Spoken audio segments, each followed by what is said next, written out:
ತಡ್ರಿ. ಎಲ್ಲಮ್ಮ ನಿನ್ನ ಬಲ್ಲಿ ಎಷ್ಟಿತ್ತು ದುಡ್ಡು? 30 ರೂಪಾಯಿ ಇತ್ತು. ಹೌದಾ?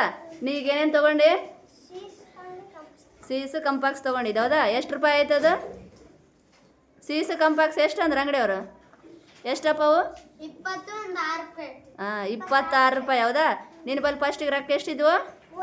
30 ರೂಪಾಯಿ. ಈಗ ಎಷ್ಟು ಉಳ್ದವ? 4 ರೂಪಾಯಿ. ನೀನು ಎಷ್ಟು ತೊಗೊಂಡೆವಪ್ಪ ಆಕಿನ ಬಲ್ಲಿ?